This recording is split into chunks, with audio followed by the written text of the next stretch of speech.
আজকে রাখি রান্নাঘরে চটজলদি পনিরের একটা রেসিপি দেখাবো, যেটা না ভেজেই হবে। আমরা বেশিরভাগ সময় ভেজে নিই, এটা না ভেজে হবে। আমি রেড কয়ের পনির নিয়েছি। পনিরটাকে আমি কিউব আকারে কেটে নিয়েছি। পনিরটাকে করার জন্য আমি একটা পেস্ট তৈরি করব। পেস্টটা খুব সামান্য উপকরণ দিয়ে, কয়েকটা কাজু, অল্প একটু হাফ চা চামচের মতন পোস্ত, বড় এক চামচের টক দই, আর সামান্য চিনি আর একটু গুঁড়ো গরম মশলা দেব এরপর। আর দেব একটু জিরের গুঁড়ো, খুব সামান্য, খুবই সামান্য। আর যেহেতু পনিরটা হলুদ দেওয়া হবে না, রং হওয়ার জন্য আমি কাশ্মীরি লাল লঙ্কাটা একটু বেশি করে দিয়েছি। আর একটা ছোট টুকরো টমেটো আর একটুখানি লঙ্কার কুচি দিয়ে দিয়েছি। একটা বড় লঙ্কার হাফেরটা দিয়েছি, যেহেতু আমি ঝাল পনিরে একটু মিষ্টি মিষ্টি পছন্দ করি।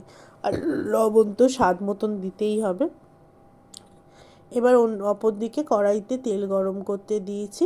তেলটা গরম হয়ে গেলে খুব সামান্য একটু বাটার, পেস্টটা দিয়ে দিতে হবে।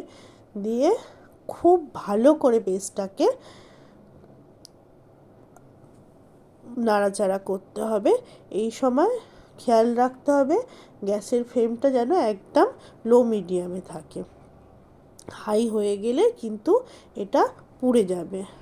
এরপরে একে একে সমস্ত পনিরের টুকরোগুলো আমি এখানে দিয়ে দিলাম। পনিরের টুকরোগুলো দেওয়া হয়ে গেলে এটার সাথে খুব ভালো করে গ্রেভিটাকে মিক্স করতে হবে, যাতে প্রত্যেকটা পনিরের গায়ে এই মশলাটা লেগে যায়। এবার একটু কাসুরি মেথি ছড়িয়ে দিলাম। আর আমি একটুখানি দু একটা কিশমিশ দিয়ে দিলাম। এটা খুবই অপশনাল, আপনাদের যদি পছন্দ হয় দেবেন। তারপরে সামান্য একটু মিক্সি ধোয়া জল দিয়ে ফোটাতে দিয়েছি 2-3 মিনিট। ফুটিয়ে গেলে নামিয়ে নিয়ে গরম গরম পরিবেশন করুন এই চটজলদি পনিরটা। এটা আপনাদের কেমন লাগলো আমাকে জানাবেন। আর যদি এই রেসিপিটা আপনাদের ভালো লাগে থাকে, তাহলে একটা লাইক ও একটা শেয়ার করে দেবেন।